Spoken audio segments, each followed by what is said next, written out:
Right, it's that's us live, and again more or less on time. 4 minutes, three and a half minutes late. You know I mean that's just ridiculous. How can we be so close to time when the dude can be so way off time? But never mind.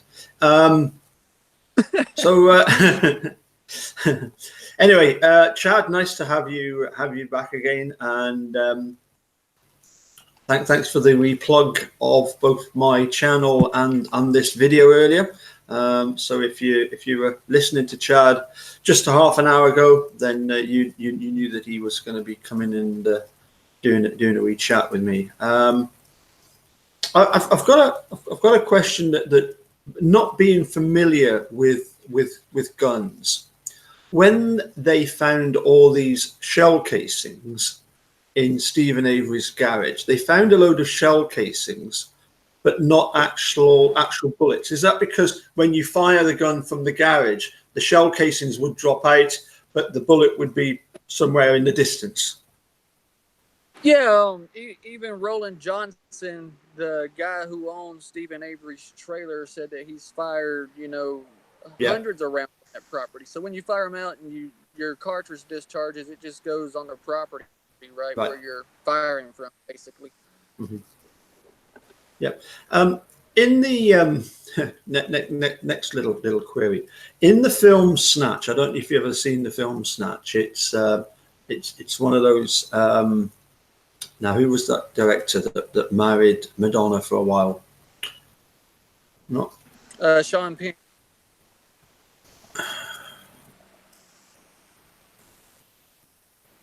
I can't remember who it was. The director. Sean Penn was married. Yeah, is it Shane Ritchie? Anyway, it's got Jason Statham in it and Brad Pitt, and in the film Snatch, there's a scene whereby this hard nut London gangster says to a couple of people, if you're trying to get rid of a body, they say that the best way of getting rid of a body is to chop it up and feed it to pigs, because they will go through, uncooked flesh and bone in a matter of minutes. They can. But he says the thing you have to do, though, you have to remove the teeth first, because that's not good for the pig's digestive system. And so, if you want to make a body so that there's still a body, the pig scenario doesn't work, because it destroys all the body. But if you want a body that looks like it's, that there is actual physical evidence of cremated bones, but you don't want that body to be identified, you remove the teeth, yeah? Yeah, I mean, I would. It's one of the most obvious things, because the only bit of Teresa Harbuck was two little bits of bone, two little bits of teeth that could have been her tooth, but it could have been somebody else's. Right. The dentist couldn't make a positive confirmation. He had to say, in his professional opinion, he believed that the tooth was Teresa Hallback, that was never positively identified. Yeah. Do they use the term consistent with? You have all these experts, they come on, then they say, well, it is consistent with, which means it could be, it might be, whether or not it's a case of it probably is, or it could be consistent with. It's a bit of a famous, isn't it?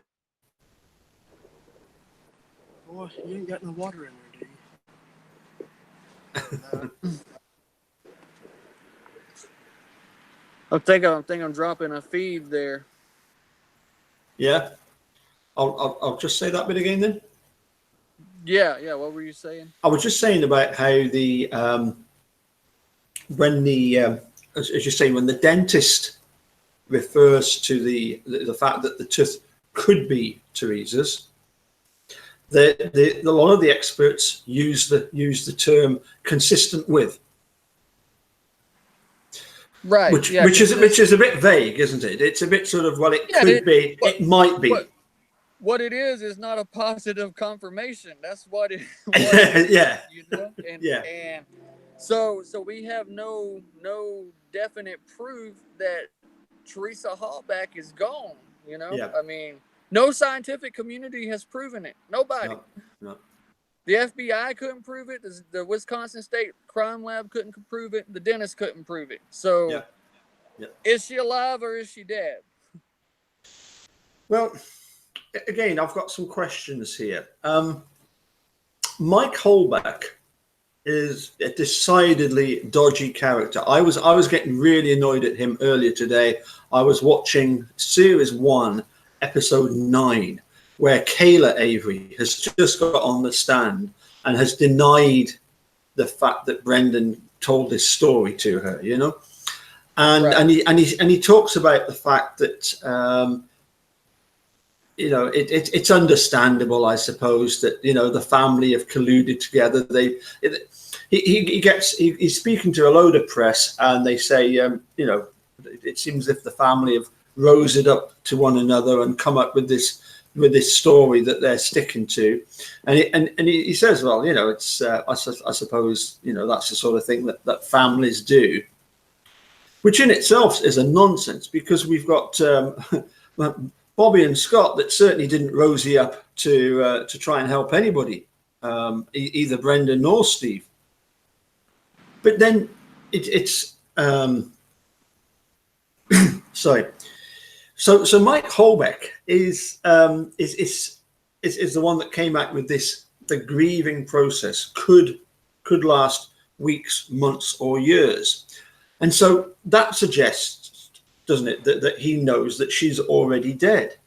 But then, if you're trying to put out that the story is that she's dead, then of course you're going to talk about the grieving process. He didn't seem, when he was talking about the grieving, he didn't seem that bothered about it. And we've got Karen Holbert, who phones in Teresa missing. We've all listened to the tape of that, and a lot of people have compared it with, you know, phoning Domino's and ordering a pizza. Right. Well, let's back up and let's Okay, go sorry, through, yeah. They let's don't back call me the up. Haver for nothing, by the way. Right, right. Let's back up to Mike Hallback's Yeah, college degree at the time. Mike was doing was a communications major, okay, and right. so he took over the communications for this case for the family, which is really odd.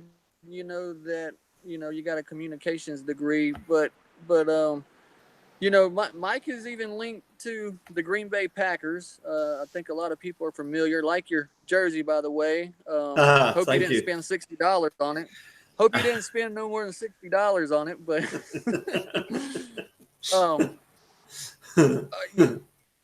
the thing with Mike, about what he said to the press about the grieving process and everything, people got to realize that Peg Lautenschlager set up Mike Hallback's career with the Green Bay Packers through Bob Eckberg and Chris Kirby. Now, Chris Kirby was a professor at UW Law, but he was the video assistant director, the assistant video director under Bob Eckberg, who was the video director for Green Bay Packers.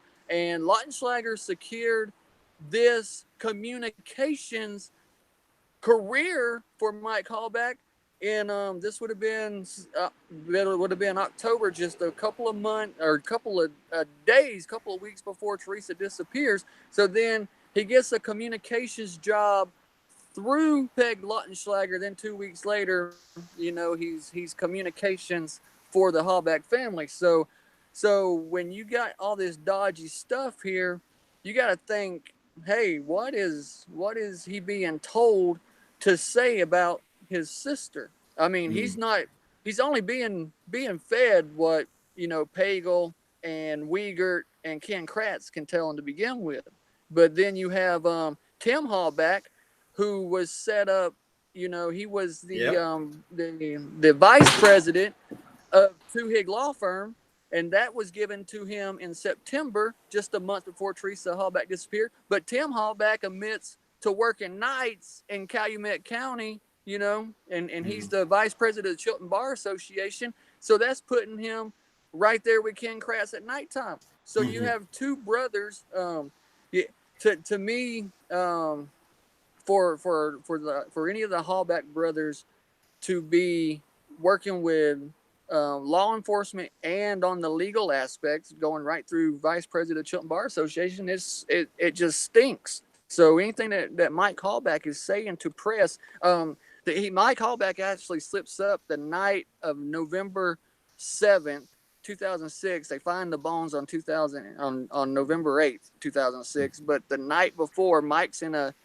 is in a press conference, and now he's saying they're already finding bones on the property, and he let it slip at nighttime the day before Jost and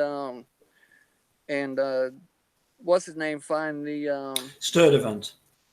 Tom Sturdivant find the bone fragment. So how do you report bone fragments being found on the 7th when they're not being found to the 8th?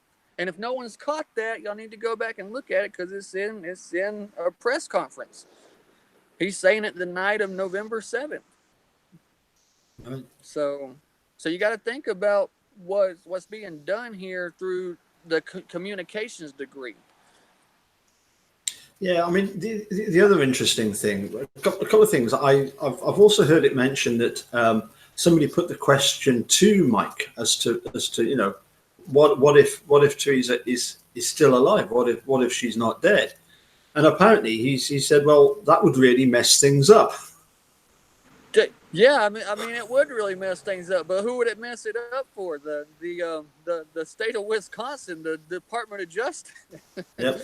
I mean, if you could get any like form of life evidence that Teresa Hallback's still alive, how would the Department of Justice, State Crime Lab, how would Tom Fallon, how would Ken Kratz, how would any of them explain themselves? And more importantly, how would the Hallback family like react to it? I mean, a lot of people, they don't ever discuss the Hallbacks. The Hallbacks, they have their net worth is $20 million plus on a good day, the family. And these were all careers arranged by Peg Lautenschlager, like within the last several weeks before Teresa Hallback disappears. Okay, so everybody's getting their dream job. You give a 24-year-old Mike Hallback a dream job with the Green Bay Packers, which I say, if you're an Avery supporter, you should be boycotting the living hell out of Green Bay Packers. I mean that's just on principle.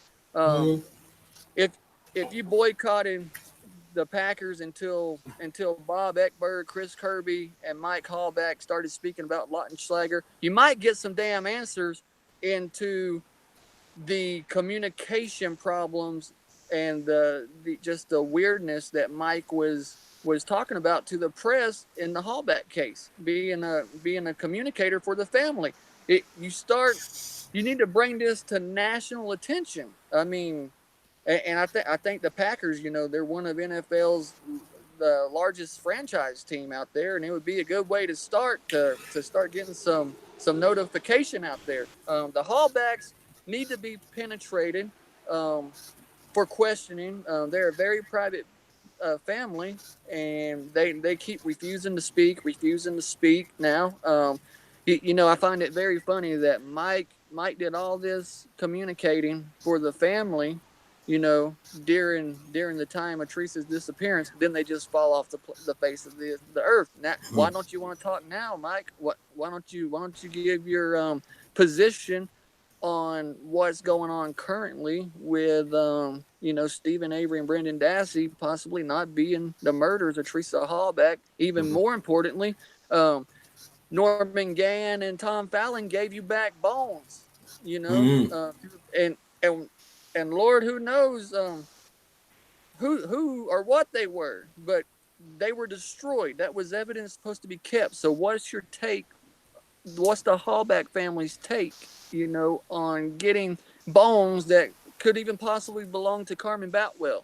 You know, if I mean, donkeys and turkeys. yeah, I mean, getting back to the business of the bones that were handed back that were possible human. Um, I mean, Teresa Halbach was supposed to have been burned in Stephen Avery's burn pit, not half a mile, quarter mile, etc. away. Is this the way it's presented? It's if these other bones elsewhere are human, then as far as the state is concerned, you've now got two victims. Right, and the thing with that, Tom Sturdivant was he was a part of the drug task force before he became DCI, and your drug task force job, you're trained to plant evidence, okay? And I believe that he just walked out there to the fire pit and dropped the bones. That's why there's no photos of them when you had the dogs out in the gravel pit. I mean, that's the only way you're gonna technically get those bones out there to drop down.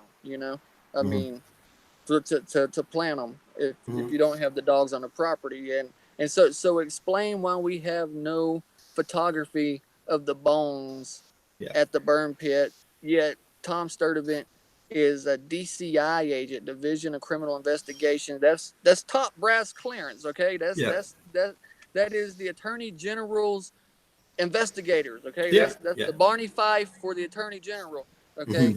So how do you mess up on something that big and not take photos of the bones? Well, yes. I mean, during the actual trial, during his testimony, he says, he says, I'll hold my hands up. It was my mistake not to take photographs, and I'm saying no, that is absolute nonsense. Of course, he didn't. He didn't. Well, of course, it was his mistake. It was premeditated. Yes.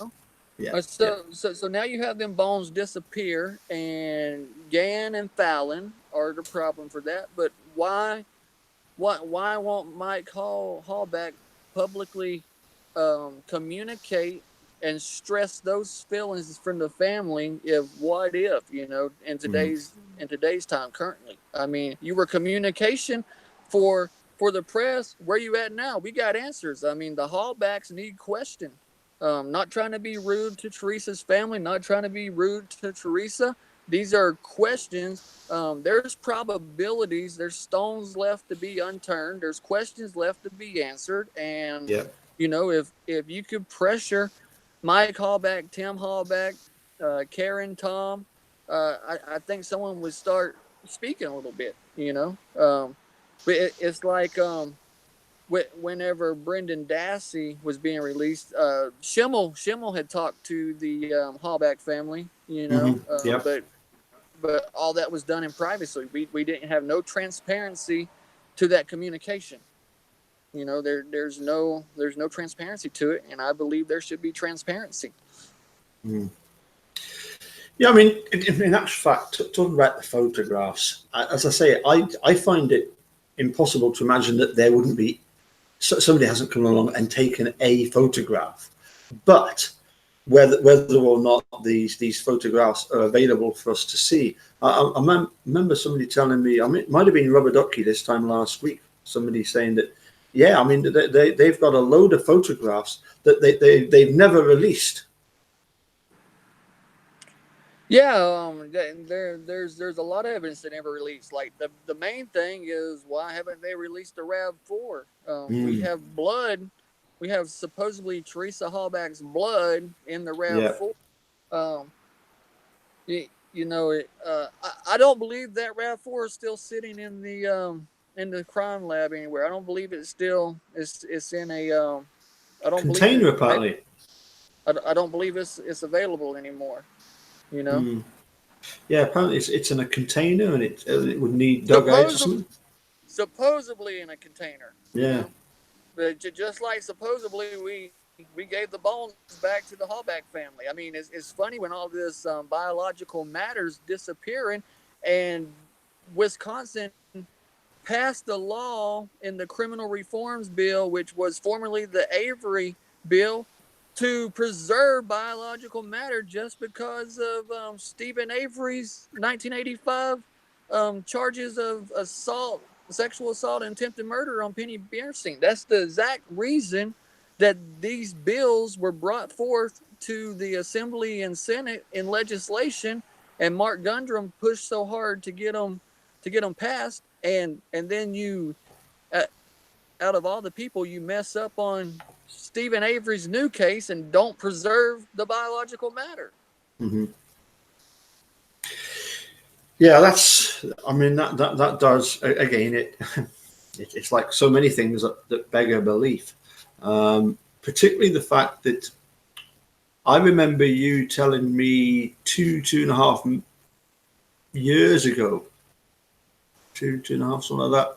You said, you watch, she will be back and forward from that court to this court to that court to that court to the palace court to the circuit court and back again. It'll be non-stop. It'll be, just a complete merry-go-round of messing Zellner around. Yeah, it's gonna it's gonna have to be handled at the federal level. The only problem with federal, we got Josh Kaul, sitting as sitting as AG, as a former FBI director now. And yes.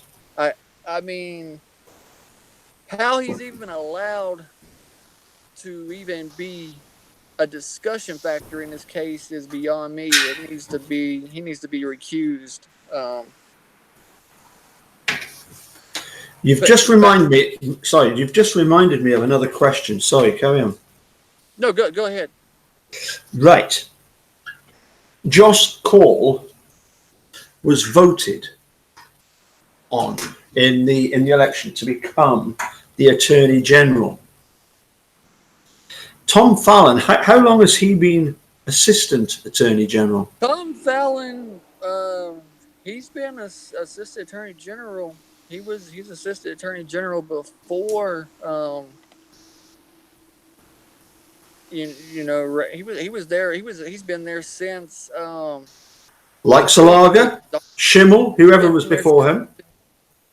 Yeah, Fallon's been there, but he was even there at the time that Stephen was exonerated in 2003. Yes. So we're looking at over a decade, probably going close to 2 decades with his career with the Assistant Attorney General. Right. And that's a position you fill out an application for, and you're appointed by the Attorney General after they select you for the job. It's a paid position, and so I wrote the how the Gone Stole Freedom article, and Gone, he listed himself to the FBI as a point of contact as an Assistant Attorney General, but he's never held that position. Mm-hmm. So for Fallon to even let things happen in this case, get away with that's a big no-no, to misrepresent your title, to the FBI. And I think Kaul, it's like, oh well, the Fallon approved it. It don't matter what you approved. If you're the Assistant Attorney General, Tom Fallon should have been getting that information, and not Norman Gann, who's a Wisconsin pioneer DNA blood expert. I mean, that you need these certain key people in place if you're going to frame Stephen Avery. And it's like you give Assistant Attorney General power to Norman Gann, all because he's a blood expert. I mean, it stinks to high heaven. I mean, so Tom Fallon is appointed. Does he get reappointed every 4 years then, when there's a new Attorney General?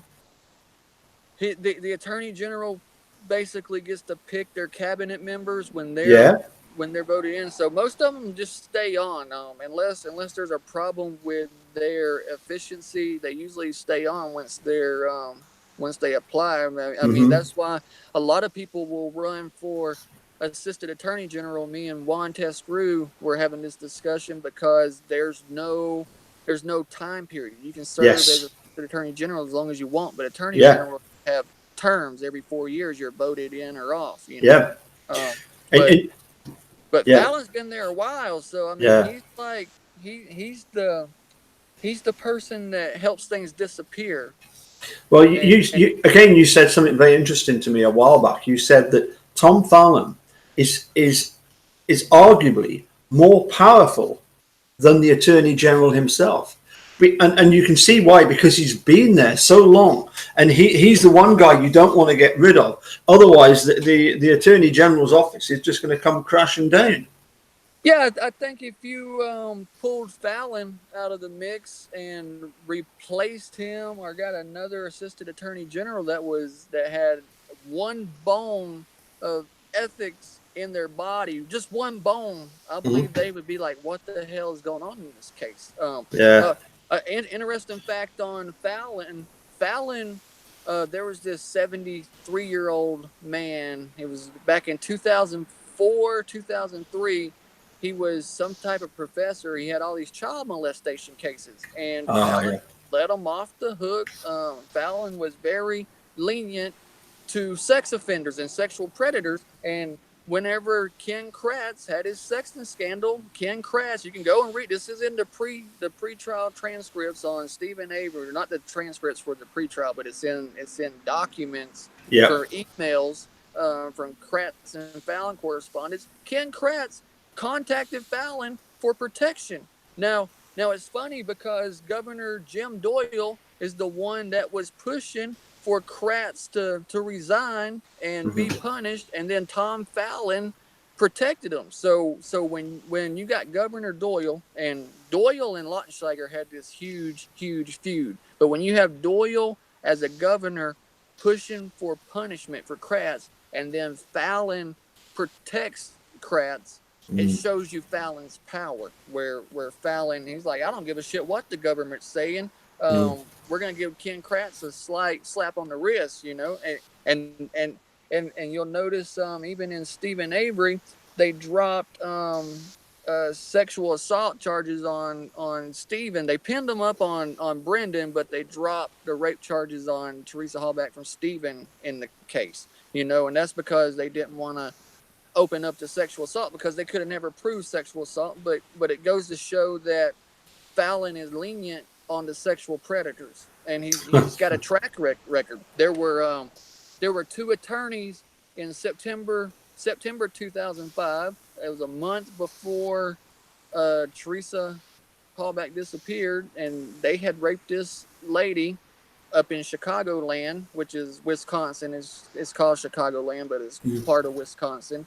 And they were Wisconsin attorneys, and they got off with probation for raping this girl, and they were Tim Hallback's age. They were 26, 27 years age, and they raped this woman at a party, but yet got probation, didn't have to register as a sex offender or nothing. And Tom Fallon was called into this case, and the district attorney in this case left. He got called out on it by the media. So he leaves his job position as district attorney, and then just said he was taking his dream job in Tennessee, while these two attorneys got off with this rape. I got all this in my book, Paul.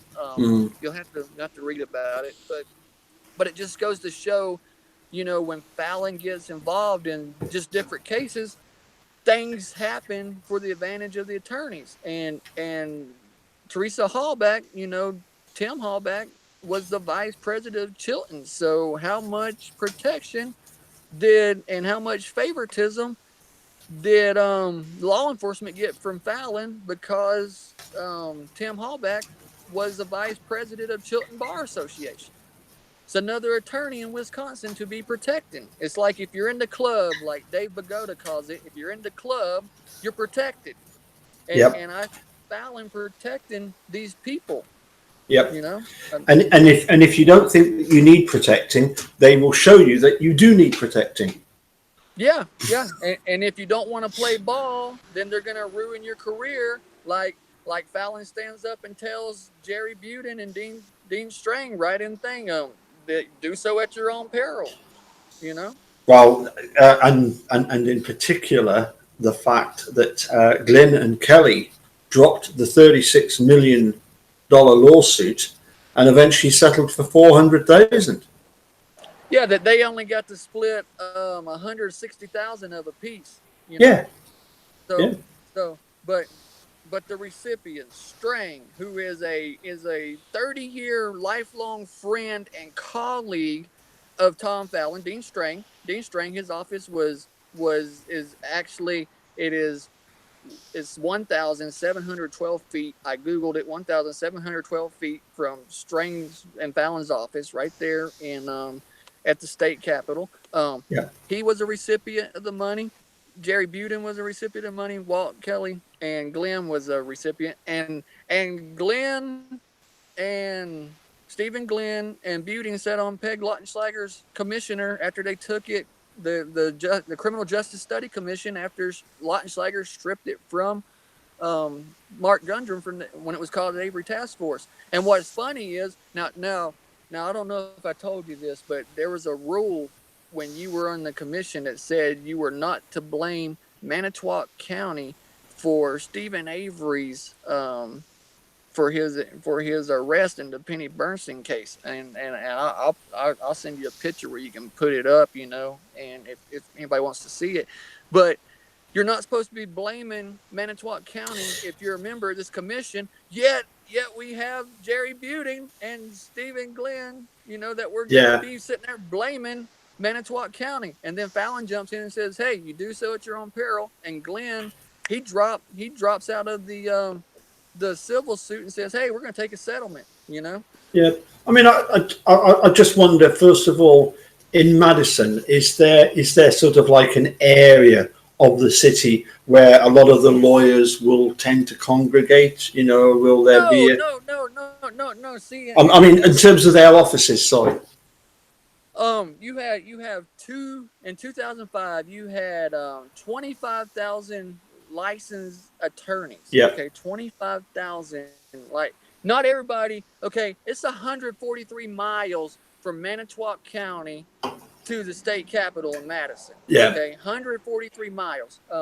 Everybody that come to prosecute and defend Stephen Avery come from out of Madison County. You had Fassbender working with DCI. He was basically in charge of Wiegert and Pagel for Calumet County. That's top brass. Then you had Dean Strang's office right there, like right across the street. Okay, right across the street. Okay, you don't get 25,000 attorneys on a daily basis going to Madison saying, "Hey, we're here for coffee. Let's go play golf." No, your jurisdiction keeps within your jurisdictions. Okay, now Buden was 75 miles away in Brookfield from Madison. But Buden would travel to Madison, 2 or 3 times a month, because not only was he the board and chair of the state bar criminal section, but he had to show up monthly for these Avery Task Force and Criminal Justice Study Commissions. And you're already associating with the Attorney General, and the other members were judges, DCI. Attorney, all sorts of people. They were out of the Department of Justice. So how is it that Jerry Buden, out of 20 original members on Avery Task Force, was the only one that thought Stephen Avery was innocent, but yet his 19 colleagues, like Norman Gann, that he sat with for 2 years, oh, he's guilty as dog shit. I mean, come on, is a wolf in sheep's clothing, if you ask me. You don't just hang out in Madison on a daily basis. That's people are like, "Oh yeah, they're friends. They all know each other." No, you don't. Like if you're not from that county, you don't hang out. Now, Dean Strang and Tom Fallon have been colleagues for 30 years. Go read the pre-trial transcripts. Dean even makes a reference to Fallon. "Oh, my good colleague here." I mean, you got close-knit quarters. You had 25,000 people, 25,000 licensed attorneys in 2005 that could have taken this case on, and yet Glenn recommends Jerry Buden, who's attached to Lautenschlager, and Dean Strang, who's attached to Tom Fallon, to come on and take it out of all the people. Everybody comes straight from Madison down to Manitowoc County and Calumet to do this prosecution and defense. I've got just coming back to something you said that was very interesting. Are you still there? Yeah. Still here. Yeah, excellent. And it was when they had the Avery task force, was it a case, would the state sort of claim or argue that the reason they didn't have this situation where you weren't to come there and point the finger at Manitowoc County Sheriff's Department was almost in a way to try and get people to open up and be more forthcoming with the truth? Would that be their reasoning behind that? Well, here's the thing: the Avery Task Force. Okay, the Avery Task Force went from December 23rd, 2003, all the way up to August 31st of 2005. Okay, and Mark Gundrum didn't have that rule on the Avery Task Force. Whenever Peg Lautenschlager takes over and renames it the Criminal Justice Study Commission, that became a new rule if you sat on the commission. So it was only implicated as a commission rule 2 months before Teresa Hallback even disappears. Right. And this is also being implicated within 3 months before Governor Doyle is to sign the bill, and then the next thing that happens is that the Avery name is brought out of the Avery bill, and it's called the Criminal Justice Reforms Package, and it's Criminal Justice Reforms Package because it stands for the Criminal Justice Study Commission, which Jerry Buden was a huge part of. So Jerry was part of changing the name from the Avery bill to Criminal Justice Reforms Package before he ever became Stephen Avery's attorney. Okay, and he was also a big part of saying, hey, let's give Stephen Avery $460,000 with Mark Gundrum instead of the $1.2 million. So how can you have a defense attorney that serves the state and then comes in and tries to serve Stephen Avery, yet he's sitting on the Criminal Justice Study Commission at the same time? You know, I mean, you can't work both sides of the fence, but that's exactly what's done here. And even with Norman Gann, it's on Making a Murder season 1 where they discover the blood vial box being tampered with, and okay, I do video productions for a living. Ironically, that box, which become a big part of this case, would go Discovery right on the film. It's like, hey, Laura, y'all come here and look at this stuff, and they put it, and then you see Jerry Buden. It's a red letter day for the defense. Yes. But yet they don't control the blood vial. They give it to Norman Gann to be control of, and Norman Gann goes and lies to the FBI and tells them that he's an assistant attorney general for point of contact. So why the hell didn't you call him out on that? Jerry Buden, Dean Strain, y'all know damn good and well he wasn't an assistant attorney general. Why are you allowing a person to represent themselves as something they're not and say, hey, prosecution, y'all handle this, we'll just sit back and watch? I mean, I think that Dean Strang and Jerry Buden should have been listed as a point of contact with the FBI and not just Norman Gann. But it's like the defense just gave everything over to Norman Gann. Concerning that EDTA and the blood vial and the ignition switch swab, they just gave everything over to Norman Gann. It's like, hey, we need police to police here. You already know that. So why are you letting him get away with this? Assistant Attorney General? Norman Gann wasn't an assistant attorney general. He was a assistant district attorney of Milwaukee County, which is basically the same title as Mike Griesbach was at the time. Yeah. County. He wasn't nothing to do at the top tier. Yeah. Again, just going back to Mr. Gundrum. Did you ever get a chance to meet him? I know you've spoken. I met Gundrum in person. Gundrum, he's a very intelligent guy, but he'll know when to shut up when you ask him certain questions. Right. And he's sitting as a judge now. And it's like everybody that had something to do with the Avery case, they all got rewarded with some higher position than where they started off. Oh yeah. And that reverts back to the club. If you want proof of it, go look at everyone involved in this case. Look what they were. Look at their titles, what they were during the case, and look what they are now. And they all are higher ranking officials because of this case, and that's because Lautenschlager set it up. It's just like with Hallback's own family. She gave Mike Hallback the Green Bay Packers at 24 years old. That's a huge employment. There were people applying for that job that have been in video productions 20 plus years, yet you give it to a communications major who just graduated and was an intern for the summer. And you're like, hey, Mike, here, look, I arranged this entire job for you for the Green Bay Packers. All you got to do in about, next month and then December is just say, oh, we're going to grieve Teresa, but we're not going to grieve her in a normal way. We're going to grieve her weirdly on Wyatt Live TV and talk about the grieving process and discuss bones on November 7th that haven't even been found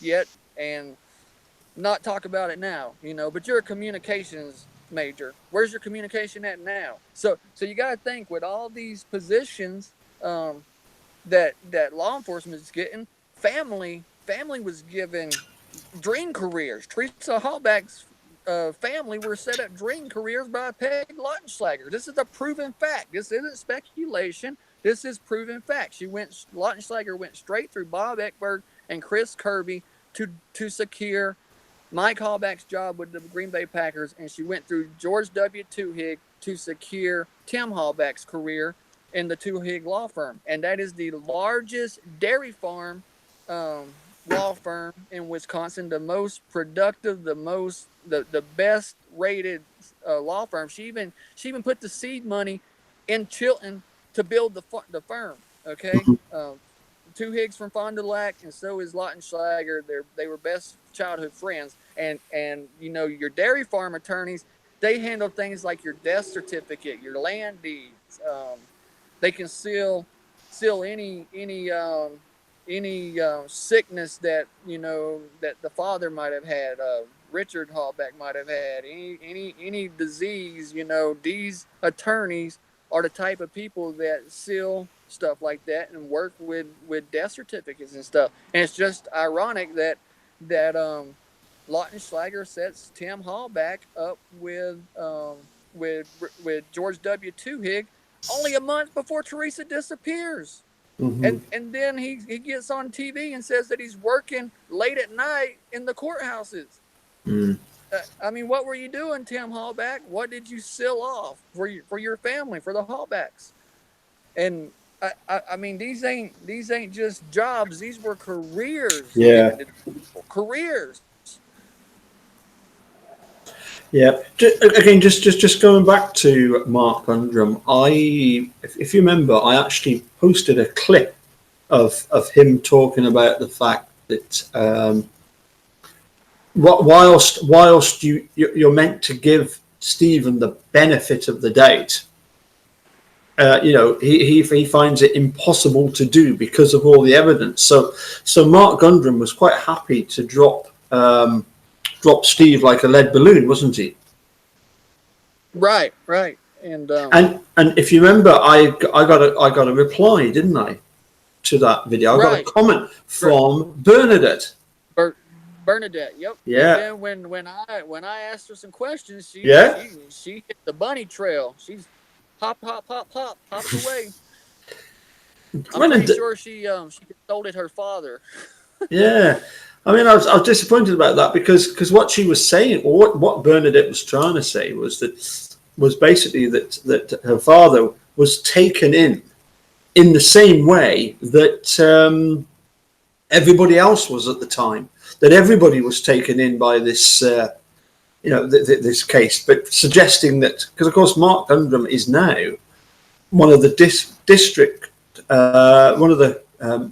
District 2 appeals court judges. He sits alongside of now that Brian Hagedorn. He was the one that won the vote, wasn't it, to go up to Supreme Court? Right. So we've still got Neubauer, Paul Riley, who again he seemed pretty good with the tone of his sending the stuff back to Judge Flowers. Now the first judge you mentioned, just a little political insight. Yeah. He is all for Stephen Avery's innocence. Yeah. Juan has met him on plenty of campaign trails, and they've had time to sit down and discuss Yeah. stuff. And he's all for Stephen Avery's innocence. So that's good on Stephen's behalf. Yes. Yeah. So Yeah. I mean, I probably sure. shouldn't be revealing too much about some political stuff, but I mean, it is what it is. Gundrum's a Republican, and he did Yes. not like um, Lautenschlager whatsoever. But Mm. I believe that he feared the capabilities of Lautenschlager. Yeah. It's no surprise. Any politician will tell you. In 2005, Governor Doyle, Jim Doyle, was the most powerful governor in our United States, Right. and he was rivaled and matched by the power of Lautenschlager, who was she was trained and brought up through the political realm through the Clinton administration. Bill Clinton handpicked her in 1993 to be a federal attorney for Wisconsin, and then she sat on a federal task force with Janet Reno, which overlooked the 44 most western counties in Wisconsin. And so she was able to make a lot of connections with sheriff's offices on this federal task force with Janet Reno. And then she ends up getting voted in by the people in 2003 to be the state attorney general for Wisconsin. But Peg Lautenschlager has a dark history with politics tying back into the Clinton administration. Right. Which is very concerning. I mean, it's dice it any way you want to. Doyle and Lautenschlager were having this feud. Doyle had Peg's office raided. This is where all the bad blood comes in, and you had Doyle for the Senate and Assembly bill to pass the Avery bill, but it was embarrassing Peg Lautenschlager, and that's why she stripped everything from Mark Gundrum and renamed it the Criminal Justice Study Commission. She wanted Stephen Avery's name out of that bill, and when she got a hold of it, August 31st, 2005, they actually changed the name. They actually changed the name in June of 2005. The Avery Task Force met last on July of 2005. Then the Criminal Justice Study Commission just picked right off where the Avery Task Force left off the next month. They just changed the name, and Peg Lautenschlager switched her commission members, and Jerry Buden went up to the top with her. He was 1/4 of the controlling members of the Criminal Justice Study Commission, and he was part of the person who helped rename the Avery bill to Criminal Justice Reforms Package. And so if you think he was there to help Stephen Avery, I mean, I go off on this, man. I wish I could just sit down in a room with Jerry Buden, because boy, I would. He would either shoot me on the spot or run away.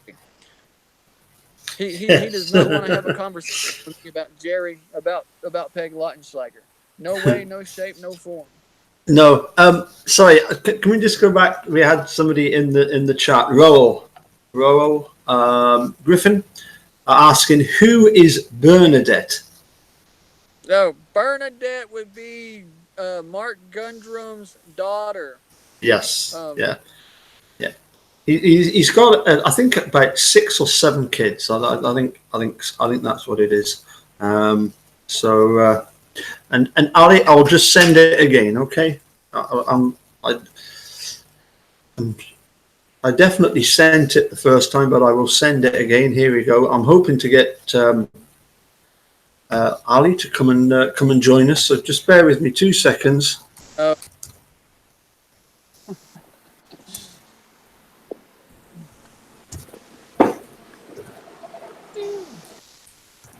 How's this little guy was talking about Ali? How's Ollie? Ollie Ollie is 12 weeks old as of Monday. He's 5.3 pounds. He is a Jack Russell Fox Terrier mix. And right now, as you can tell, he's kind of sleeping. Yes. No, I'm sorry. I do have. I'm sorry about this, Chad. It seems like 20 questions. It's probably more like 120 questions. The rally in June. Aha, there's Ali.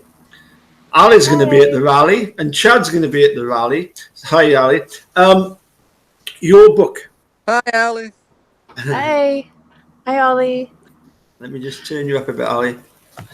Are you going to have books there? Because I'm definitely going to send you a deposit for mine. Because I want a special signed copy. I'll bring you a specially signed copy. Are you going to be bringing other ones though that you could? Nah, I won't bring any. No. No. I mean, I catch hell for anything I do. So. Do you? Are you a bad boy? Man, call me what you will. Okay, I'm the Lord Voldemort. Not be named. Yeah.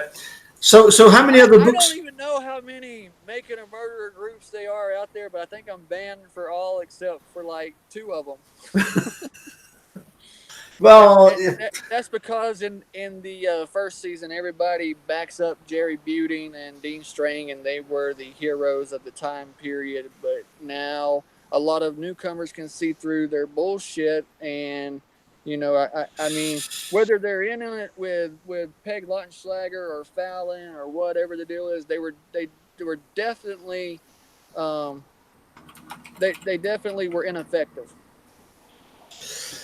well, yes. I mean, that's something that certainly when I spoke to Jerry in Amsterdam, and I actually a lot of people know this, but one of the things I do try and do is try and speak to people at these shows and stuff. One of the things I often ask them is, you know, would they be interested in coming on to a YouTube channel and doing a live chat with, and not obviously, you know, some one person that's quite good to get a chat with would be Eric Hosey, because he's, when it comes to the case, he's quite knowledgeable, you know, obviously on some things. Gets on a chat with Jerry Buting, that person would be me, because Jerry Buting has 185 unanswered questions in my book that he told who was it, Paula Grabo, that, Oh yes, she, the way Paula related to me is that Chad is very good with the way he prosed his book, to avoid any liability, you know, because everything I ask is a question. You know, I'm not pointing fingers. I'm asking questions if it was done this or that. But the thing is, Jerry Buting will not answer the questions in my book.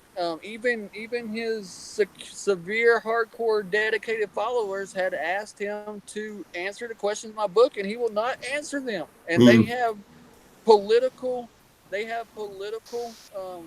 you know, symbolic meaning to them, and they're very political. Which Buting in 2005, 2004, 2003. Buting was a very political person. You can't refute that. You can't deny it. Okay, and yeah. he will not answer questions about it. So if anybody ever gets a hold of Jerry Buting and he comes on, make sure that I get an incoming phone call, because I'm going to corner him one day. If I have to catch him in a bear trap, I will catch him in a bear trap. Okay, but one day I will have my questioning with Jerry Buting. Yeah, I must admit, what I said to him was, you know, any chance of coming on and doing a, you know, like having a chat with the dude, and he said that would be difficult because he anticipates in the not too distant future being called as a witness at Stephen Avery's retrial to answer for ineffective assistance of counsel. Well, I think with his tours and everything, that's a little bit late to say, oh, we can't talk to anybody else now. I mean, who the hell are we, just on webcam people and armchair detectives that he can't talk to us, yet he can go get paid money to talk, and not talk about Fallon and not talk about Lautenschlager or anything political going on, but he will tell you everything else. But make no mistake, Jerry Buting knew everything politically happening in that case. That's like when they prosed the Wisconsin question 2, which was to bring the death penalty back to Wisconsin. That was a very political time, and Dean Strang and Jerry Buting handled that. And that's a lot of the questions I have in it, because the death penalty was supposed to be brought back specifically, and this was on November 12th when they wrote this out. It was done by Alan Lassie. He said he says, should there be the death penalty brought back for persons convicted of homicide involving DNA cases? And they didn't even have Teresa Hallback identified on November 12th. It took January 19th of 2006 before the FBI's unreliable, outdated mitochondrial maternal DNA test come back. So how are you posing death penalty cases for Stephen Avery on November 12th, and Jerry Buting was involved in the politics in on it behind closed doors, because this all went through Gundrum, it all went through the legislation. Yet he comes on February later as Stephen Avery's defense attorney, but yet won't talk to politics on his tours about anything in the death penalty and how how that all unfolded. I mean, he owes 300,000 people answers that follow this case. More importantly, he owes Stephen Avery and Brendan Dassey answers, and Dolores and Alan answers. Yeah. Most importantly. Yeah. Sorry, I'd like to ask both of you, and I realise this is a highly contentious issue about death penalty. We don't have it here in the UK. I would say that it's been stopped in so many countries. Why is it so popular in America? I mean, are you in favour or are you against? I'm sorry to put you on the spot, and I realise that you're against it. Paul, it's basically a way to make money. It's extra tax-paying dollars to build these fortresses where you only get 23 hours in, 1 hour out, and it costs taxpayers extra money. And then they put the inmate on death row and keep them for 25 plus years to drain the tax-paying dollars of American citizens. I'm totally against the death penalty. If you're going to put someone on to death, you need to do it within 3 years, and you need to exhaust every appeal that they can without a shadow of a doubt, and nobody should be going to death row on circumstantial evidence, period, ever. Never. Ali, do you want to give us a take? Well, I'm totally against the death penalty. Yeah. I mean, look at Brendan. He's out of everything, and he is absolutely 100% innocent. Yeah. Would he belong on death row if his charges had been more like Stevens? No, hell no. He needs somehow to get out, and if you put him to death and then later find out that he's innocent, when that new evidence comes out, then what? You've killed someone, an innocent child, by the way. Yeah, you can't unring that bell, can you? Right. So no. And same with Darlie Routier. I'm really convinced that she's innocent as well. She's on death row right now. So without whatever's coming out now with the Innocence Project, she could have been put to death. No, I think it's awful. I think we should get rid of it. Yeah, and let's bring up another interesting case, vice versa with the Kaylee Anthony case. Okay, a lot of people have the public opinion that Casey Anthony killed Kaylee. Okay, and they would like to see her put to death. The only thing is, this is one time in America that shows that our justice system actually works. They could not prove that she killed Kaylee. Okay, there was no proof in it, so she walked, and this, like the case that we saw in Casey Anthony case, it was the case that we should have gotten the Stephen Avery case. Okay, there was no substantial evidence, that was hardcore to a smoking gun. Everything's all planning. But I mean, if you think about Casey Anthony, okay, public opinion, people think she should die, that she should be put to death. Okay, but that's what Ken Kratz did to brainwash Wisconsinites to call Brendan and Stephen guilty. They brainwashed everybody into believing. Okay, in the public opinion, they sowed the seeds of public opinion way before their trials ever began. But they should have had fair trials.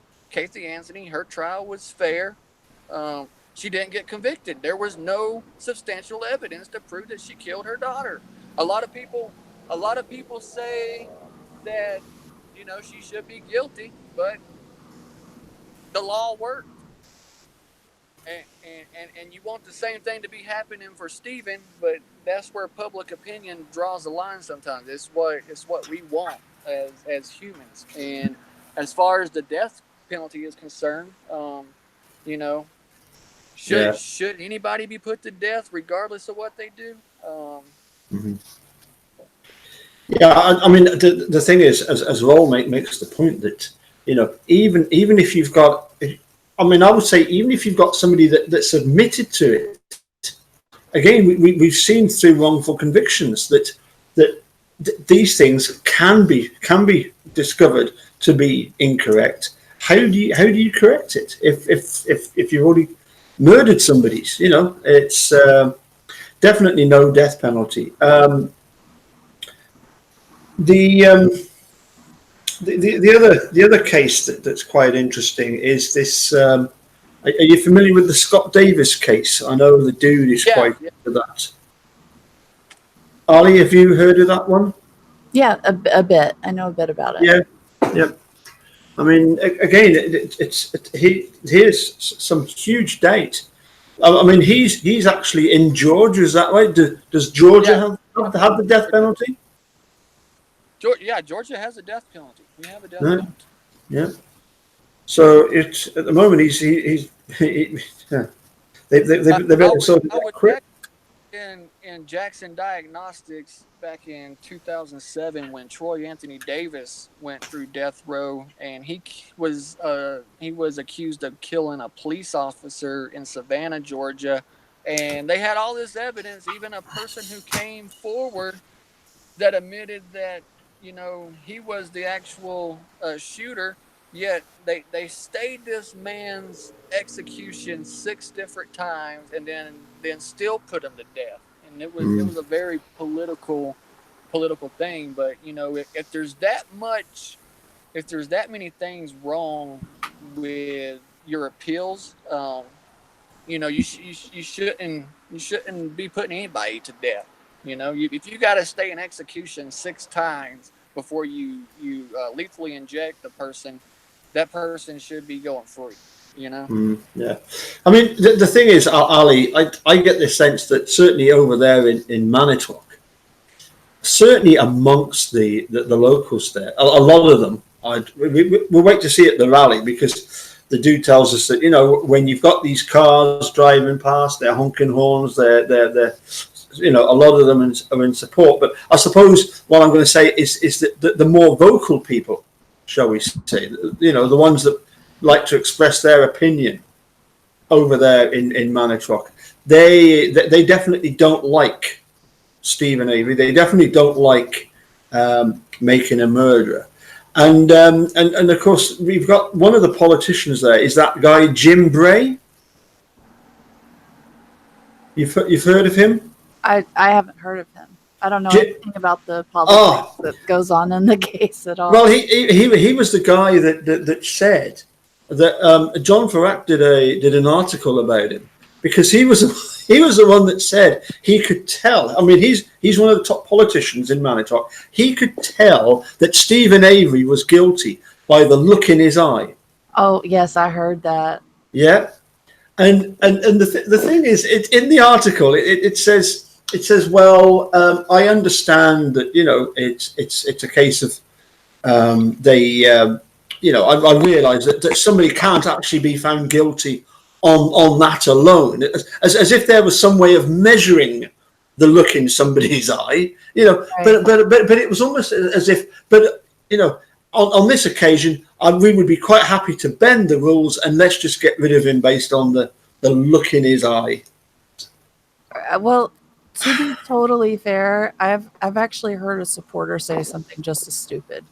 I mean, they said basically exactly the same thing. I could tell just by looking at him that he's innocent. I mean, you can't, and that's a No. really ignorant thing to say. And no matter what side you're on, please don't say that. It's really stupid.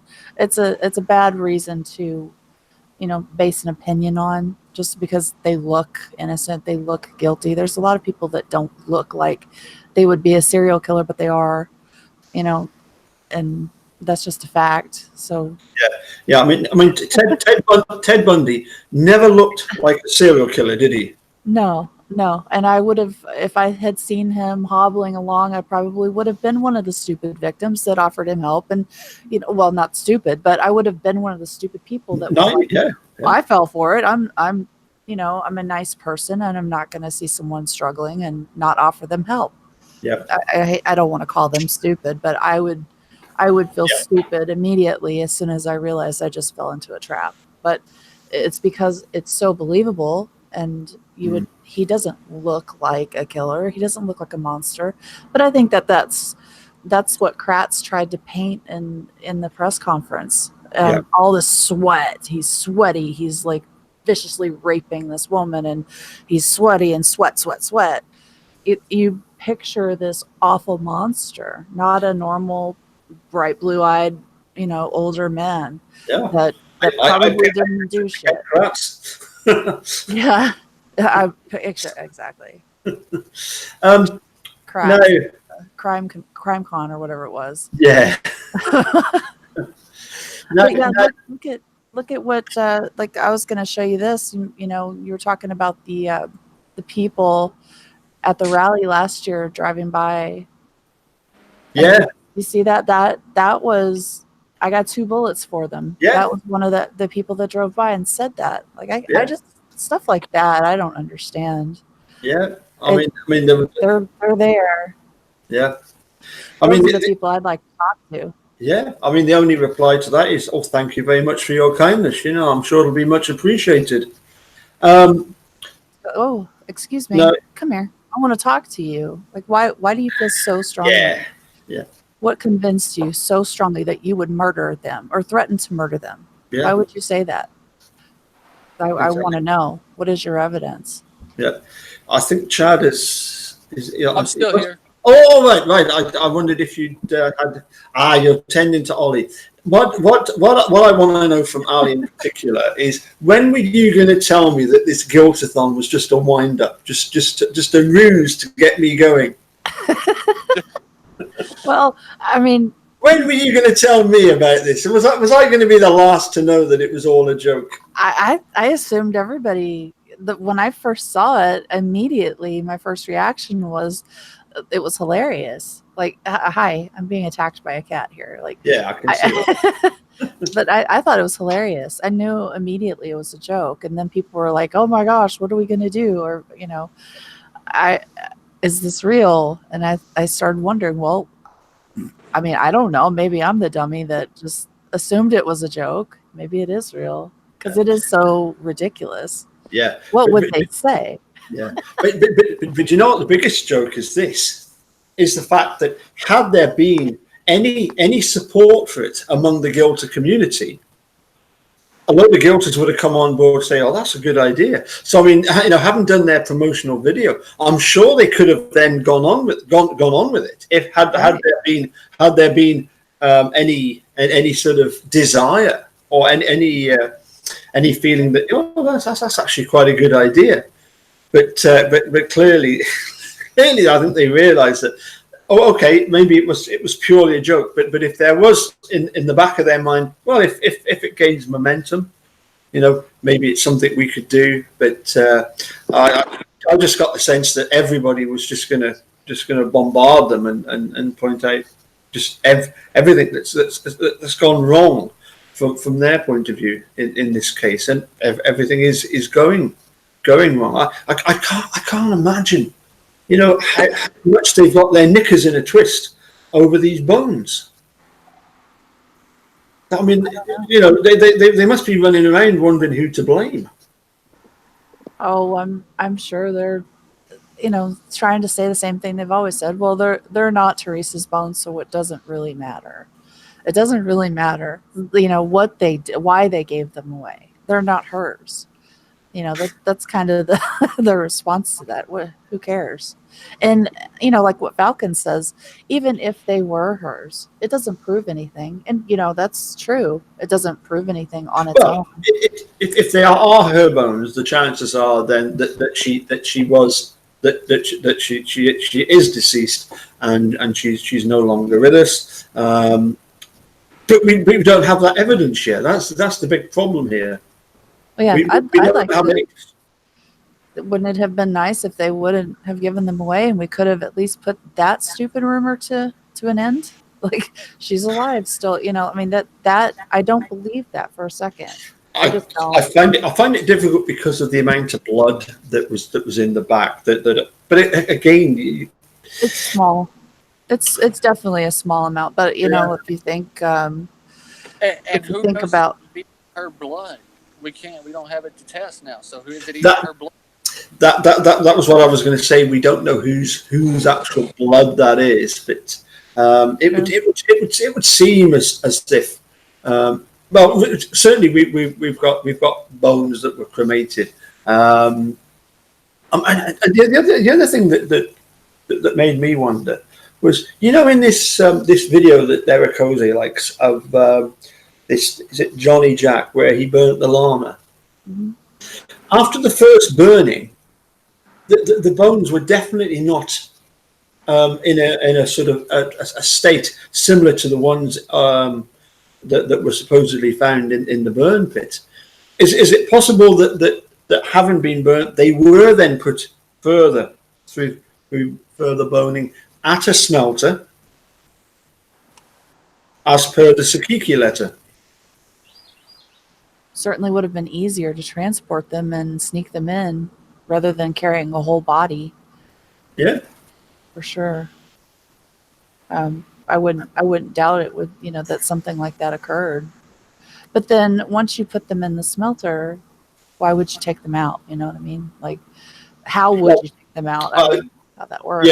Yeah. I mean, you've got to have some bones that you can put. I mean, another thing I'm a bit vague about is that if you total up the bones that were collected by Stephen Avery's garage and the bones the ones that were found elsewhere, how much of a body does that actually sort of add up to? Do we have any idea of that? Is it 50% or is it 40%? I mean, we've only got. I mean, most people have got what, 20 odd teeth, 28 teeth, something like that. Is that right? 32 teeth, and we've only got one that's in two bits. A root, just a root. Yes, that's even worse. So there is no tooth. It's just two pieces of a root that they glued together. I mean, it's not even necessarily the same root, pieces that should have been put together, but they put it together. So, like, who knows if that, and roots aren't how you identify a person anyway. I mean, not by like dental records, because roots are roots, and your teeth, like everyone's teeth, look a little bit different, so you can identify them through like dental work or just the structure or shape and size and stuff. Yeah. Sorry, I was just thinking. Of course, the Aussie sharkbait. He'll be apoplexed hearing us talking about roots, because over in Australia it means something quite different. Does it? What does it mean? Well, it means basically to have sexual intercourse with somebody, to root. Really? Yes. It's, Okay. it does mean something else. Did you know that, Chad? I do now. Yeah, you did. I've never heard that. Yeah, I it's guess Kratz and Leah root every night then. well. Ew, I Yeah. doubt it. I doubt it. Oh, she loves his sexy, sweaty body. Ew, oh my God, please. Yeah, I mean, what do you think is the dynamics there? Do you think this Leo is again a bit of a sort of a glory hunter that wants to somehow become famous on the back of, being, pretending to be? I mean, it seems a bit odd that there's such an age gap, is there not? I mean, if I bet you this, I bet he goes some places, and people will say, "Oh, Ken, nice of you to bring your daughter along." Yeah. I bet you that happens. I've got a screenshot of somebody saying that. Like, that's a nice picture of you and your father. I have the screenshot. It's hilarious. But I mean, all of my boyfriends are around 15 years younger than me. So it's not intentional. It just happens. Not like a rich girl or anything like that. What? I said I'm gonna hush up about older women when I have the chance. It just happens. I don't think the age gap really is so shocking, as much as she, I don't want to. I'm not going to be rude. I think she's a decent looking girl, but Right. Shit happens. I mean, I don't know if I can say that. Sorry, it happens sometimes. But you always see like a rich person just getting whoever the hell they want. Just it always happens. I don't know if it has anything to do with the case, or if it's just that he's got money. Or if it's just some random thing like what happens to me. That's just what happens to me. Younger guys pass me out, older guys don't. Yeah. I mean, I would assume that what attracts her is the notoriety, the fame, that comes from it, and she seems to be constantly fueling that, and trying to be as provocative as she possibly can at times. Yeah. She comes out with some pretty crass stuff herself, doesn't she, at times? Oh, she is nasty. She's vulgar. Yeah. I mean, that comment about the coroner just kicks the body. I couldn't believe that, because it's just so disrespectful, isn't it? Oh. It suggests that some expert came out and just kicked the bones around and said, "Oh yeah, they're dead." It's just anyway. It's just a silly thing to say, like so very disrespectful too to coroners. Just well, we did better. Coroners are not qualified to see if a person is dead or not. So we did better, and we got a forensic anthropologist.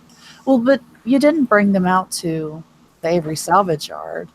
No. And it's not like so Deb Cacus, she had a forensic anthropologist lined up to come out with her. So what's your point exactly?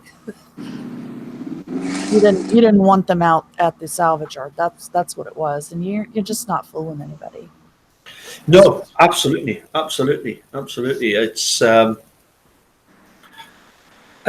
this whole idea that I mean, I keep coming back to that interview that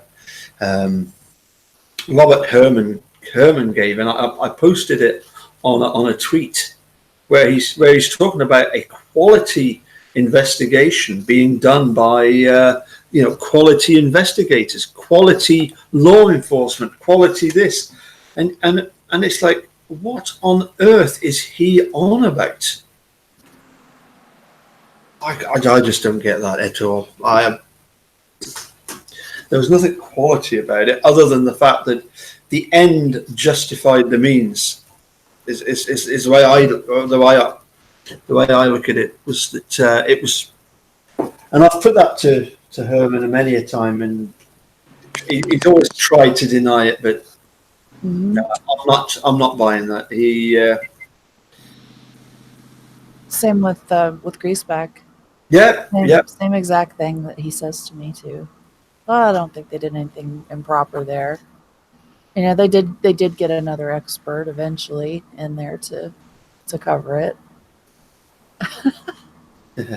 but you always forget but they didn't excavate it properly. They didn't go through the proper protocol. Like they didn't photograph and video from different angles and distances. They didn't grid it. They didn't have someone out on the property making sure that it was done properly. Like it's a big fat mess. And then bones being shipped to her later on. That's not how you do things. Like you forget the but Greaseback every time. Yeah, I mean, even with what you've just mentioned, you know, that is the sort of thing that in any other case, the judge would say, "What on earth is going on?" and just throw that out, because it's so ridiculous, isn't it? That, you know, the lack of that side of things. It's clear there is a cover up there. That these things weren't done by accident. Definitely not. Can I just ask, because I'm going to have to head off shortly, because it's now 25. Sorry, it's 23:26. It's coming up for 11:30. It'll be heading towards midnight, and I know that the dude has got a premiere. I think it's called a premiere, but it's of him talking with you about this Dahlia case. Is that right? Does he? Yes. Yeah, he's got a... Have you not seen it? Let me just check that. I'm supposed to be in this? He did get a clip of when he's talking about the other... Is that what it is? Yes. He's definitely got something lined up for you. Lined up with you. Well, he has talked to me about coming on and talking about Darlie with him and Gina, but we haven't done it yet. I don't know when we're doing that. Is that the one you're talking about? Yeah, it's something to do with is it Darlene or Dahlia? Darlie Routier. Yeah. Darlie Routier, right? Okay, but I can't find it here. It was on his wrecking crew thing. Well, like Tuesday. Oh, it's planned for half 3. My 3:30 in the morning. Okay, where is this at? This is on Discord? There we go. Yes, premiere.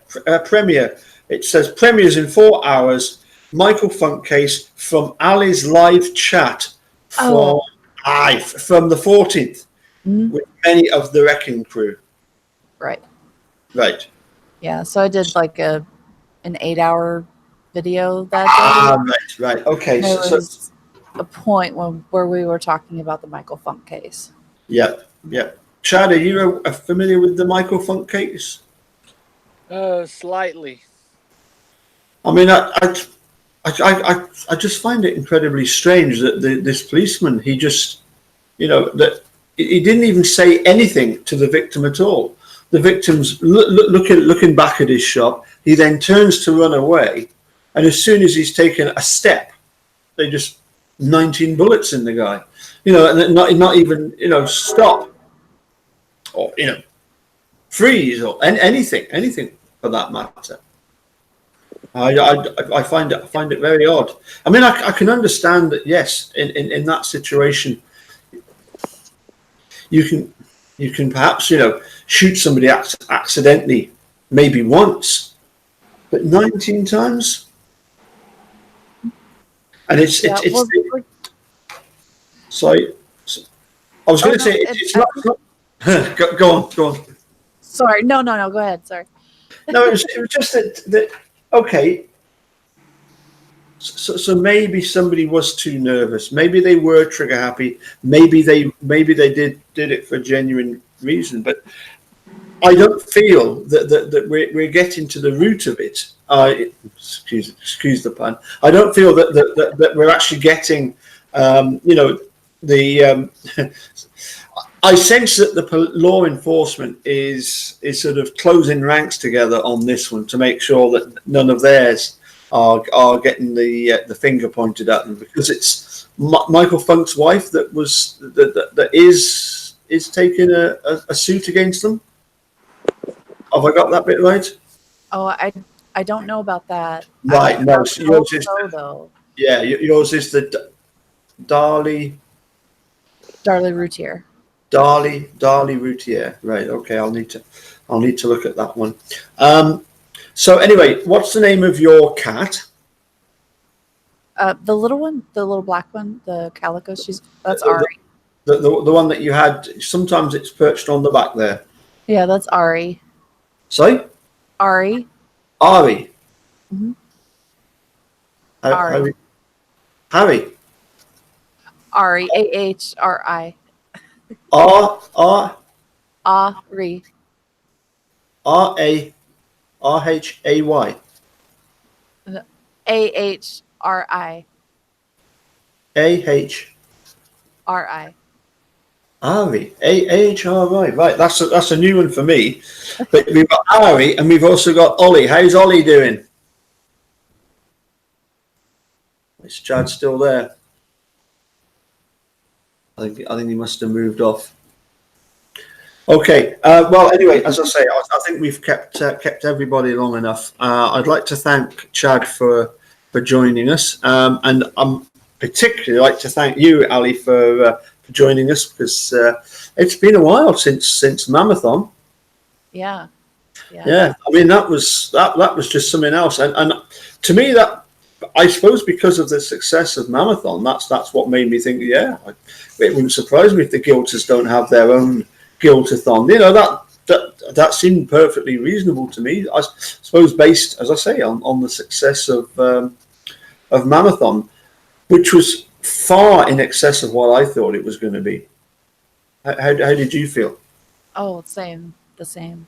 Yeah. When originally, when the goal was to get to $2,000, I was like, "Ooh, that's an awfully big goal." You know, I mean, supporters are wonderful, but that's a lot of money to come up with, and I was just blown away how fast it just kept growing and growing, and then more than doubled that original goal. It's just amazing. I can't believe it. Yeah. What really pleased me was when we put together that list of everybody that had taken part in it. It was such a long list of, we had obviously the guests that came on and talked. We had all the mods and everything. Everybody that was involved in putting it together. And I just think that not only is it good that supporters got together in such a united way, but also bearing in mind that there's quite a diversity, a wide range of opinions, even amongst truthers, that all came together for this one event, and for me that was probably the most pleasing thing of all. That we're sort of getting to know each other even better, so that there's none of this sort of, we're all sort of rivals with one another, and because that simply isn't the case, is it? It's right. It's we're just all on the same team. We should act like it. Yeah, absolutely. We all came together, and I can't. Look how much good you can do when you team up and you come together and you work together and you put on something like that. Like, so many people contributed to that and watched that, in whatever way, whether it was just retweeting it or sharing it, donating or being part of one of the lives or multiple lives, or hosting, or the mods. Like, so many people involved in this. And like, could you imagine if everyone came together and there weren't still those other separations? They're like, I want nothing to do with that because it's not my thing. If those other people also could come in, we would be really loud. We could be really effective. We could do a lot of good. And I'd love to see that. Like that's something I'd love to see in the future. Something. Yeah. And unfortunately, I do think though that there are some people who are thinking it's not what I can do for Stephen Brendan, it's what Stephen Brendan can do for me. Mm-hmm.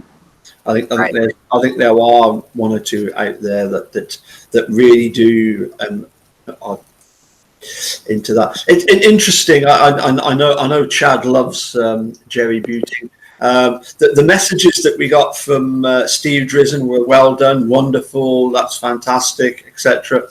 You remember the one response I got from Jerry? Is this all archived? Yeah. Which I thought was quite interesting. You know, it was like, I'll have to go and check this out. I suspect from Jerry's point of view, what was particularly interesting to him would have been the fact that Michael Ciccini, Cicchini, isn't it? Michael Cicchini was the guy that the lawyer that's written the book. I believe that's how you say his name. Yeah, I mean when you've got well, we've got Michael Cicchini, we've got Chad Keller, John Farrack, all that have written books about the case. When they've come on and been a part of this, you know, I mean, I don't get me wrong, I get on fine with Jerry, but I'm sure that he's looking at it from the point of view that, so all those people, they got to advertise their book. Maybe I should have been involved in it after all. Mm-hmm. That was maybe next time they will. They'll think about that. Yes. You mean there is going to be another one? We're not going to double it again like we did last time and go from a 24. It's going to be 72 hours this time. Oh, come on, Chad. I'm going to have to ask for a longer stretch at one time, because that 4 hours on and a couple hours off and then 5 hours on and then like 5 hours off was just that was rough. Well, that you know, I don't know who's scheduled. I do know that you know, I mean, to begin with, I wasn't worried about, you know, what you did with me, but I had made it clear to the dude that Saturday was going to be limited. You know, and so really that could have been done and probably should have been done. So I'm blaming the dude. the dude who, didn't you, like, I don't know, like 5 months ago try to hook me up with a Brendan shirt? I still don't have that. Like, I know, I don't understand it, because I don't know. I suspect he didn't actually get around to sending it off. He's forgetful. Yeah. But I'll tell you what, I will be bringing along for you at the rally. I'll bring along that Foo Fighters T-shirt. You can definitely have that one. Really? Yeah. No, you can't give me your shirt. Yeah. No. You can have that. Really? It'll be my present to you, and I'll make sure that you actually get it rather than relying on the computer to do it, because you can't rely on him on anything.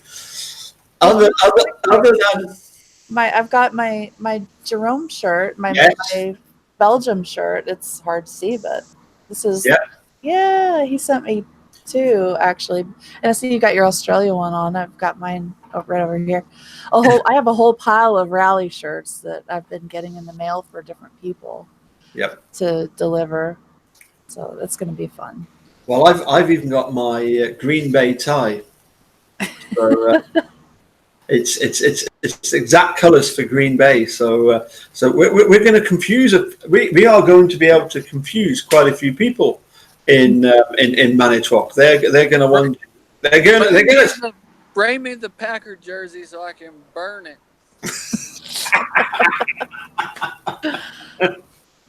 I'll replace it with an Atlanta Falcon jersey. All right. I didn't know you were gonna go, Chad. That's cool. Make sure you find me at some point and say hello. I don't think we're going to have much trouble finding Chad. Do you? Where are you staying at? Are you in a hotel somewhere? I got some friends I'm gonna be staying with out there. Oh, Yep. cool. Awesome. I don't think we'll have any trouble seeing Chad. What are you, about 6'4" something? You're even taller than the dude, aren't you? I mean, no one will be noticing my height. They'll be noticing that Ollie is 8 inches off the ground. That's it. True. Did you see Pom Pom posted the playlist of Mammothon? So that's the whole playlist, like from the trailer to or the promo video to like all the way through the whole event. So that's such a cool thing. Oh yeah, I mean, I actually sent stuff to a whole load of people. I sent that report that we did as well, and also, as you say, the so that they've got that playlist. Or was the playlist done after I did the report? I know that we got. I got replies from quite a few people. All I got from Falcon was the thumbs up sign. Because I deliberately wrote to him and said, "Oh, many thanks for your help, and it was fantastic that you helped us raise all this money for Stephen Brendan." I don't think he has a problem with that. Like No. I really feel like he supports what we're doing, whether he agrees with our opinions or not. He really supports what we're doing. We feel like we're doing what's right, and he thinks that that's pretty great, and that he likes us as people too. So Yeah, I do have another question. I can't remember if I posed this to Sharkbait last night, but seeing as I've got you two here, in your experience, have you come across any guilter outside of America, other than Thomas Hentz, I suppose? Are there any others that you've come across that you're aware of? I mean, has anybody from the UK ever got in touch and said, "I am convinced that they are guilty"? not that I'm aware of. No. No, I No. don't usually get into like that deep of a conversation with them. Most Yeah. of them, Yeah. at least. If we do, it's always case related. It's not really personal. Yeah. Falcon is really the only one that I might have even sort of gotten a little personal, like outside of the case with. But it's mostly like Mammothon and Cozy Heads, his graphic arts and stuff. Yeah. Yeah. And I mean, I personally, I can definitely understand why people actually within Manitowoc and Wisconsin in general, because they don't like Stephen Avery. They didn't like the fact that he was going to become very wealthy. That they're quite happy that, as we said earlier, the end justified the means. I do find it strange at times that people out with Wisconsin would err on the side of feeling that Stephen is guilty. And I wonder if, as I've said before, do you think it's one of these sort of almost like it's a patriotic thing? You do not question anything to do with the government in any of these states because they know what's best for you. I think a lot of them are scared. Right. Like, look what happens when you go against them. You get charged with murder. Yeah. Things start happening to you. They have power, and a lot of people I think are afraid of that. I think the other people who are against Brendan and Stephen are probably with the feeling that this is disrespectful to Therese and her family to question the verdict and to keep talking about it. So they want it to die. They want it to go away. And that's the feeling that I've gotten from Wisconsin people who are against so far. It's one of the two. Yeah. Oh, I've just switched over to the chat. That's interesting, Roll, that you say that on Stephen Avery is guilty. You think you see people from outside the USA? That would be interesting. But also, Don Ethan saying can only stay one night. Do we suggest the Friday or the Saturday?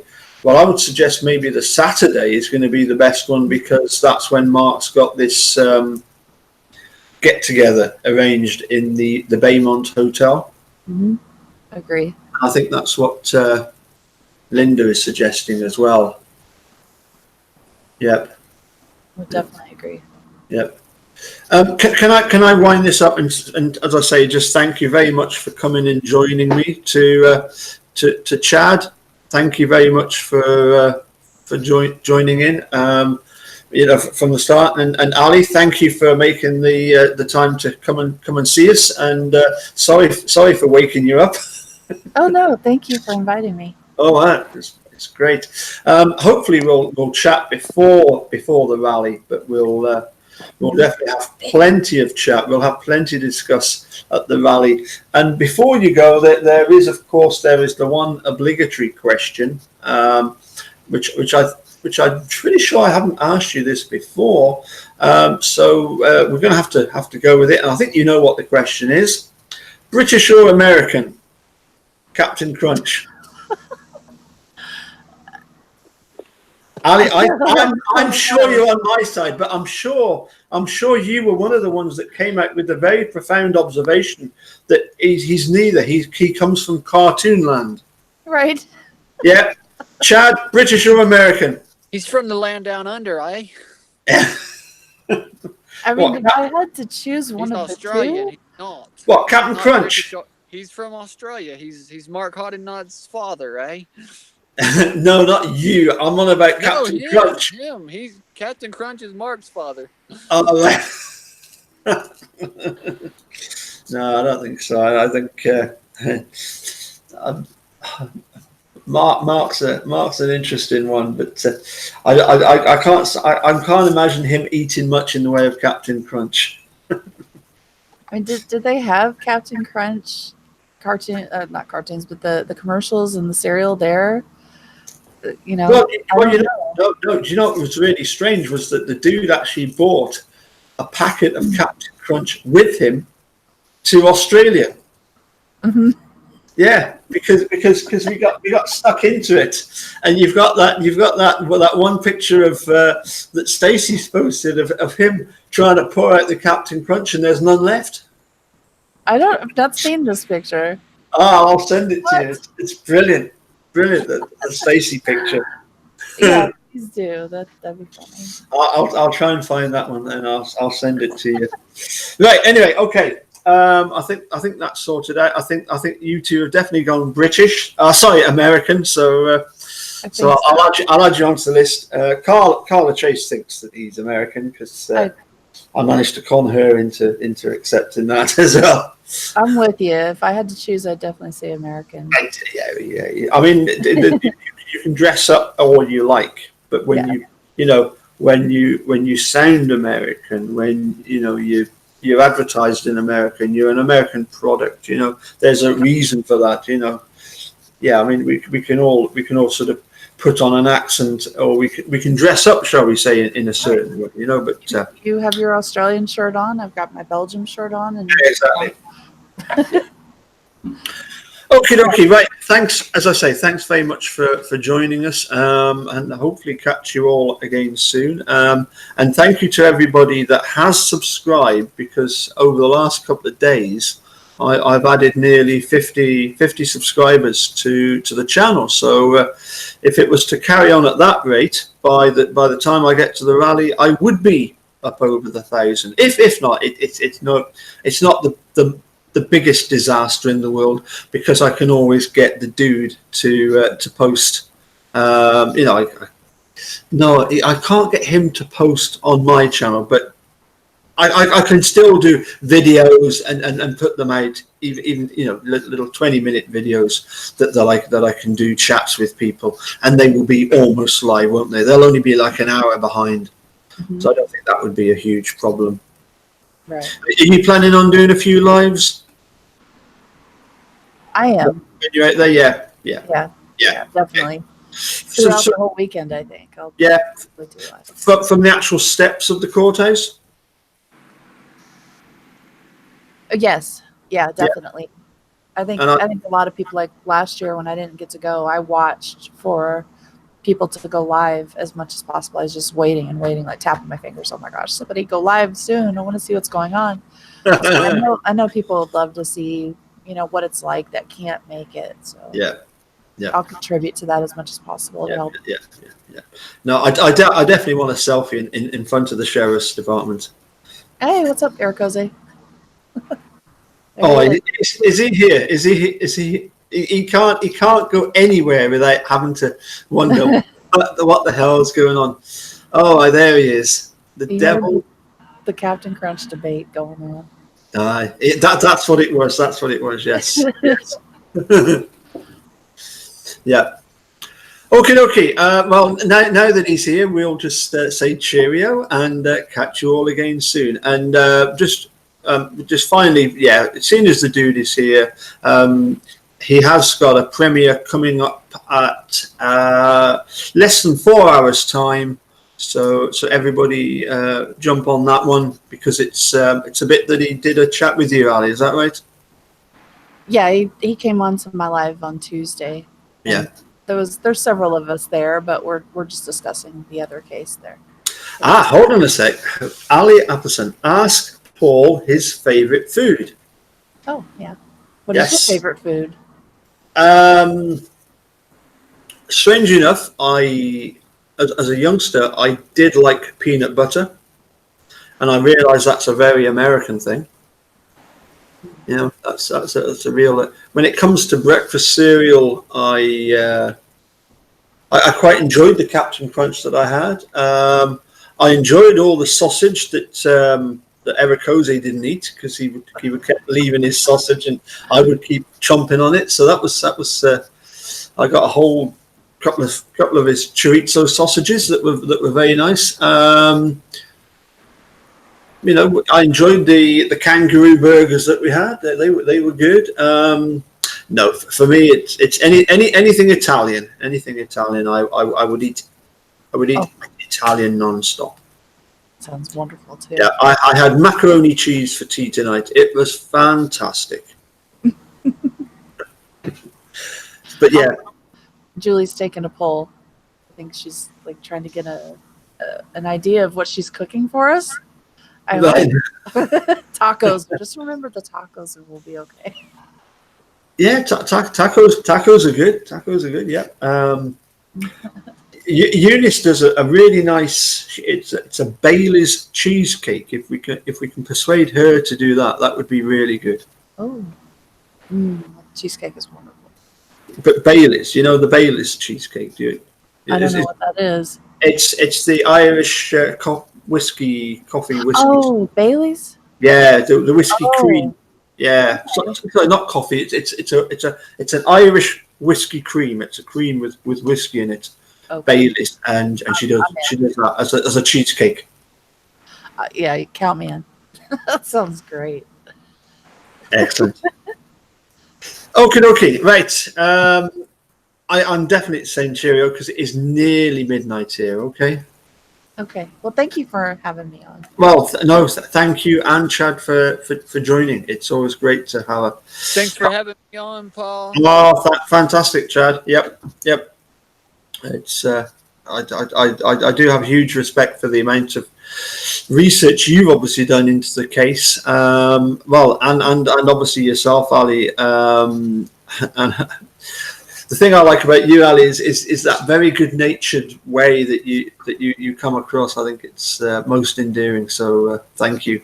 Oh, thank you. You're welcome. And look forward to catching up with the pair of you at the rally, and if not, before then. Yes. Okay. Cheerio. Bye for now. Bye-bye. Yep. Careful. Bye-bye. Cheers. Thanks very much.